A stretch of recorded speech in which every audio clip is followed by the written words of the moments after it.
Hola, me llamo Valentine. El día que regresé a mi hogar tras cumplir con mi deber militar durante 12 largos meses. Mis padres me esperaban con sonrisas forzadas y una noticia devastadora. Habían vendido el Mustang clásico de 1969 que mi abuelo materno me heredó, solo para costear un viaje de ensueño por Europa a mi hermano menor. La traición duele diferente cuando viene de quienes se supone deben protegerte. ¿Alguna vez has sentido que tus esfuerzos no significan absolutamente nada para tu propia sangre? Antes de revelarte la expresión de completo terror en el rostro de mi madre cuando comprendió la magnitud catastrófica de su error. Cuéntame en los comentarios desde qué lugar del mundo me estás escuchando y suscríbete a este canal. Te lo prometo, no querrás perderte lo que ocurre cuando la avaricia familiar desencadena una cláusula legal, olvidada en un testamento cuidadosamente diseñado. Aterricé en el aeropuerto de Tempe, sintiendo cada gramo del peso de un año entero de servicio activo en mis huesos cansados. La humedad sofocante de la Flóride me envolvió como una manta pesada, un contraste bienvenido comparado con el aire árido y polvoriento que había respirado durante tanto tiempo. Mi padre Ricardo me esperaba recargado contra su impecable Audi negro, luciendo una sonrisa que no reflejaba calidez alguna en sus ojos calculadores. El trayecto hasta nuestra residencia en Boca Ratón transcurrió en un silencio incómodo, interrumpido únicamente por preguntas vacías sobre mi vuelo y absolutamente ninguna sobre mi bienestar emocional, mi seguridad o las experiencias que había vivido. Al llegar a la imponente mansión de arquitectura colonial española, sentí la frialdad habitual de siempre. Era el lugar donde pasé mi infancia y adolescencia, pero jamás se sintió verdaderamente como un hogar cálido. Mi madre Carmen me recibió con un abrazo superficial y rápido, seguido de un comentario crítico sobre mi pérdida de peso, mientras que Sebastián, mi hermano 3 años menor, ni siquiera tuvo la cortesía de levantarse del sofá de cuero italiano donde estaba absorto en su teléfono celular. Mi primer impulso, después de soltar mi pesada mochila militar en la entrada de mármol, fue dirigirme directamente al garaje. Necesitaba ver mi automóvil con urgencia desesperada. Ese Mustang base azul metalizado no era simplemente un vehículo de colección, era mi conexión emocional, el último fragmento tangible del amor incondicional de mi abuelo. Él fue la única persona que vio más allá de la fachada de la hija complaciente y reconoció el espíritu guerrero que habitaba dentro de mí. Me obsequió ese automóvil cuando cumplí 18 años, diciéndome con voz firme, esto es para que jamás olvides tu verdadero valor. Valentine, no permitas que nadie te menosprecie ni te ponga un precio inferior. Cada vez que regresaba de mis asignaciones, lo primero que hacía era pulir su carrocería brillante, inhalar el aroma del cuero genuino de sus asientos y sentir esa conexión profunda con él. Era mi ritual sagrado, mi manera de decir sin palabras, he vuelto a casa.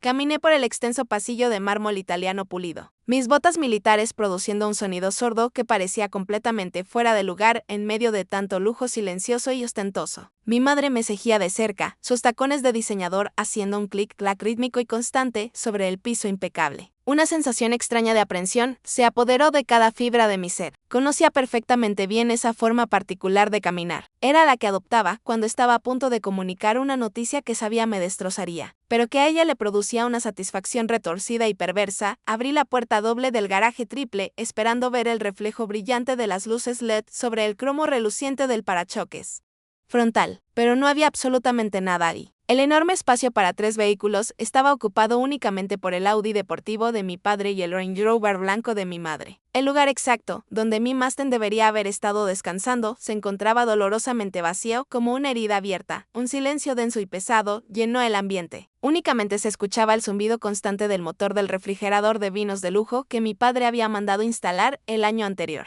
Me quedé completamente paralizada, mirando fijamente el piso de concreto pulido y sellado, donde una leve mancha oscura de aceite marcaba el lugar preciso donde mi automóvil solía reposar fielmente. Era como contemplar la silueta fantasmal de algo que había sido profundamente amado.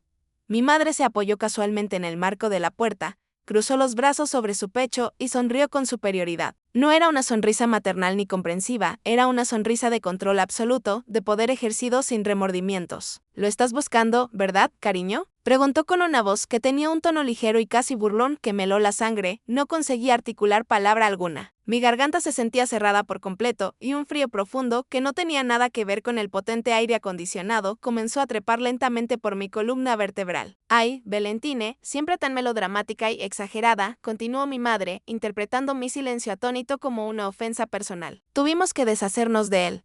Tu hermano necesitaba urgentemente un descanso merecido. El pobrecito ha estado tremendamente estresado con sus múltiples proyectos emprendedores. Así que le financiamos un crucero espectacular por el Mediterráneo Oriental. Deberías ver las fotografías increíbles que nos envía desde Santorini y Mykonos. Está viviendo la experiencia más maravillosa de su existencia.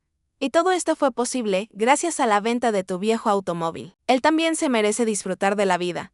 ¿No te parece justo? Cada palabra cuidadosamente elegida fue un golpe calculado y deliberado. No se trataba solamente de la venta del automóvil, era la justificación desvergonzada detrás de ella, la noción. Hola, me llamo Carolina. Jamás imaginé que mi propia madre, la persona que me trajo al mundo, se presentaría ante un tribunal y declararía con lágrimas fabricadas que yo carecía de estabilidad mental. En ese instante preciso, toda mi percepción sobre mi familia se desintegró por completo. ¿Has experimentado alguna vez la traición de quien más debería defenderte? Antes de relatarte lo que ocurrió cuando el magistrado dirigió su mirada hacia mí después de escuchar semejante declaración, déjame saber en los comentarios desde qué lugar me estás escuchando y suscríbete a este canal. Te aseguro que no querrás perderte lo que sucede cuando una falsedad de tal magnitud se enfrenta a una realidad que nadie anticipaba. El silencio que siguió a sus palabras fue el más penetrante que jamás he experimentado en mi existencia. Era espeso, opresivo y repleto de crítica. Cada individuo presente en aquella sala, desde la secretaria judicial hasta el oficial de seguridad, giró para observarme directamente. Experimenté una sensación como si un peso invisible me comprimiera el torso, intentando sofocarme. Mi propia madre acababa de lanzar un ataque devastador en medio de mi existencia y yo me encontraba en el epicentro, forzada a aparentar que los fragmentos no me estaban destrozando internamente. Mis manos, descansando sobre la superficie pulida de la mesa de roble, permanecieron firmes. Mi expresión, rogaba al cielo, se mantuvo serena. Empleaba la misma máscara profesional que utilizaba cada día en mi propia sala judicial. Sin embargo, en mi interior se desencadenaba un torbellino devastador. Experimentaba una ira glacial que ascendía desde mi estómago, una sensación tan poderosa que casi me provocaba mareos. Esto había dejado de tratarse simplemente de una herencia patrimonial, se había convertido en una ejecución pública de mi reputación profesional y personal. Me obligué a observarla fijamente. Marcela, mi madre, era una verdadera artista en su especialidad. Las lágrimas, que marcaban surcos en su rostro impecablemente maquillado, parecían tan auténticas, tan sinceras. Se enjugaba los ojos con un pañuelo delicado decorado con encaje fino. Sus hombros temblaban con sollozos teatrales perfectamente calculados. Su voz, cuando se dirigió nuevamente al magistrado, era un susurro quebradizo, saturado del dolor manufacturado de una madre aparentemente preocupada por su hija supuestamente inestable. Ya había presenciado esa actuación anteriormente en escenarios más íntimos y privados. Reuniones familiares, celebraciones festivas, discusiones detrás de puertas cerradas. Pero este era su gran debut en un escenario completamente público y estaba interpretando la actuación de su vida. La matriarca amorosa y devastada, obligada por las circunstancias a revelar una verdad dolorosa. La falsedad estaba tan perfectamente elaborada, tan magistralmente interpretada, que durante un segundo aterrador casi llegué a cuestionarme a mí misma. Mis ojos se desviaron hacia mi hermano Ricardo. Permanecía sentado junto a ella, un perfecto modelo de apoyo filial inquebrantable. Sin embargo, evitaba mirarme directamente. No podía hacerlo. Su vista permanecía clavada en sus manos, que mantenía fuertemente entrelazadas sobre su regazo. Estudiaba sus costosos zapatos de cuero italiano como si contuvieran las respuestas del universo. Su silencio equivalía a su consentimiento absoluto. Cada sollozo de nuestra madre era un eco de su propio acuerdo tácito e implícito que él, quien me había solicitado dinero prestado en innumerables ocasiones, quien me había contactado para pedirme orientación legal cuando enfrentaba problemas serios. Ahora era un cómplice voluntario en el asesinato sistemático de mi carácter. Aguardaba pacientemente a que el caos se calmara para poder reclamar su recompensa, la porción más generosa y valiosa del legado de nuestro padre. Una compensación por su lealtad no hacia la familia, sino hacia la ambición desmedida de nuestra madre. La traición de su parte se percibía de manera diferente, menos como una puñalada directa en la espalda y más como un veneno lento y progresivo que me consumía gradualmente. El contraste entre lo que experimentaba internamente y lo que proyectaba al mundo exterior era un abismo insondable. Por dentro estaba gritando desesperadamente. Deseaba ponerme de pie abruptamente, señalarla con firmeza y proclamar, mentirosa. ¿Cómo te atreves a hacer esto? Quería enumerar cada sacrificio que había realizado, cada noche que había estudiado hasta la madrugada, cada caso judicial que había ganado para alcanzar mi posición actual. Deseaba exponer los años completos de manipulaciones sutiles, las comparaciones constantes con Ricardo, la manera en que siempre me hizo sentir inadecuada e insuficiente. Pero exteriormente yo era la magistrada Carolina Mendoza, tranquila, serena, impenetrable. Me ajusté el puño de mi chaqueta profesional, mis dedos rozando el metal frío del reloj de mi padre. Fue un reflejo automático, un gesto destinado a anclarme firmemente a la realidad objetiva. No le proporcionaría la satisfacción de presenciar mi derrumbe emocional. No me transformaría en la mujer histérica que ella estaba describiendo deliberadamente. Mi compostura representaba mi única arma disponible en ese preciso momento. El magistrado, un hombre llamado Ramírez, a quien conocía profesionalmente de reputación, me estaba observando intensamente. Su expresión ya no era neutral e imparcial. Estaba nublada por algo que temía profundamente, la compasión lastimera. Y debajo de esa compasión, un destello preocupante de duda profesional. Las palabras venenosas de mi madre habían aterrizado exactamente donde ella pretendía. No solamente me había atacado como hija, había atacado directamente mi credibilidad como oficial del sistema judicial. Apenas puede mantener su posición laboral. Había declarado con falsa preocupación. La mentira constituía un asalto directo a mi identidad completa, a lo único que había construido por mí misma, completamente alejada de su influencia tóxica. El magistrado Ramírez ahora se veía forzado a considerar la posibilidad, por remota que resultara, de que la magistrada más joven de su distrito fuera efectivamente inestable mentalmente. La humillación ardía con mayor intensidad que cualquier ira. Intentaba despojarme de mi dignidad profesional en una sala repleta de mis.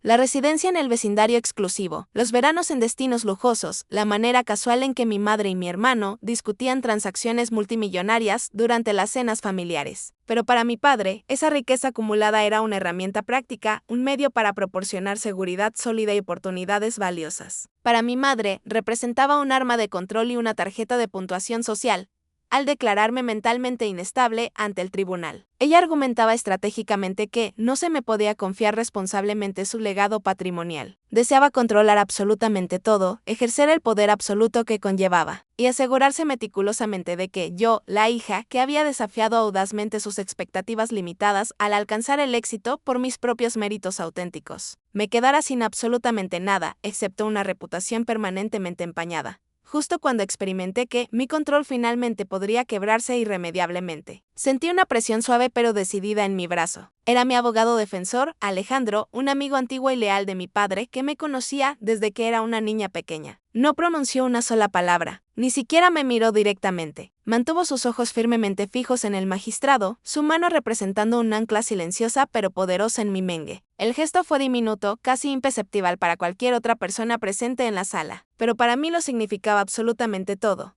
Fue un mensaje silencioso pero claro que comunicaba: estoy aquí presente. Conozco la verdad objetiva, lucharemos firmemente contra esto. Fue suficiente para alejarme del borde peligroso del abismo emocional. Me recordó que no estaba completamente sola y aislada en esa habitación fría y estéril. Alguien más recordaba vívidamente al hombre que fue mi padre y a la mujer que me había formado para ser. Ese pequeño acto de solidaridad genuina fue un escudo protector contra el veneno verbal de mi madre.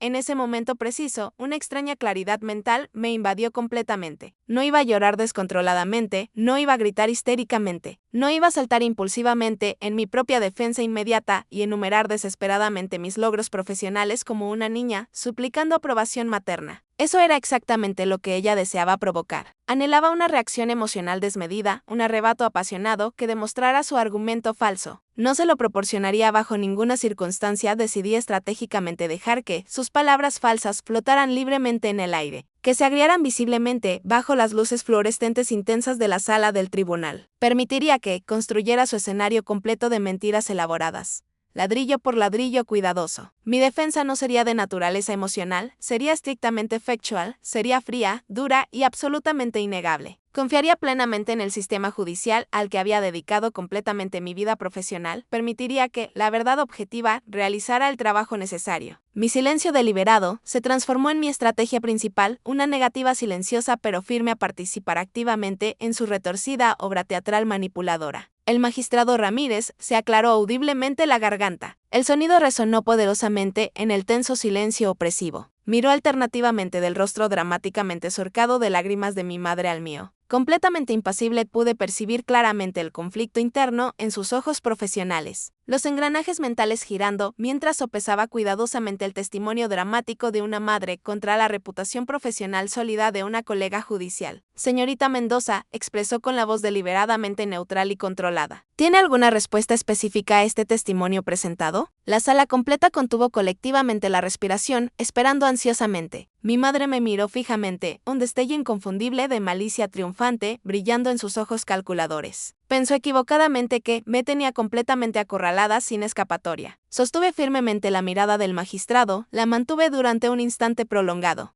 Y sentí el peso reconfortante del reloj de mi padre en mi muñeca. Comprendí claramente lo que debía hacer estratégicamente. Este no representaba el final definitivo, era el comienzo real de una batalla legal que ella había iniciado agresivamente, pero que yo estaba completamente determinada a concluir victoriosamente. Todo mi futuro profesional y personal dependía críticamente de mis siguientes palabras cuidadosamente elegidas.